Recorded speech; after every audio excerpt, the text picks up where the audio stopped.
হুলাকু খানের মেয়ে, বলা হয় হুলাকু খানের মেয়ে, তাতারদের নেতার মেয়ে বাগদাদ শহরে বের হয়েছে। সে একজন আলেমকে দেখছে, তাকে গিয়ে প্রশ্ন করতেছে, এই তোমাদের কোরআনে না লেখা আছে আল্লাহ তোমাদের বিজয়ী করবেন, আল্লাহ তোমাদের কর্তৃত্ব দিবেন, তোমরা সম্মানিত হবা, আর এটা কোরআন তো ভুল, কারণ আমরা তোমাদের উপরে কর্তৃত্ব করতেছি, তোমরা আমাদের অধীনস্থ। তখন সেই আলেম বলছেন যে রাখাল যখন ভেড়া নিয়ে যায় তখন সাথে কিছু কুকুর নিয়ে যায়, গার্ড ডগস। কেন নেয়? কারণ ভেড়া যখন পাল থেকে বের হয়ে যায় তখন কুকুর ছেড়ে দিতে হয়, কুকুরের ধাওয়া খেয়ে ভেড়াগুলো আবার পালে ফেরত আসে।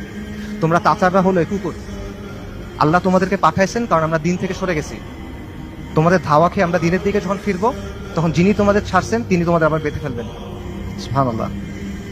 আন্ডারস্ট্যান্ডিংটা খুব ক্লিয়ার। তাদের মধ্যে অনুশোচনা ছিল, দুঃখ ছিল, কিন্তু কোনো কনফিউশন ছিল না, শত্রুকে নিয়ে মুগ্ধতা ছিল না। তারা এটা ক্লিয়ার ছিল যে আমরা দিন থেকে সরছি, এই জন্য আজকে আমাদের এই অবস্থা, আমাদের দিনে ফেরত আসতে হবে। কিন্তু আমাদের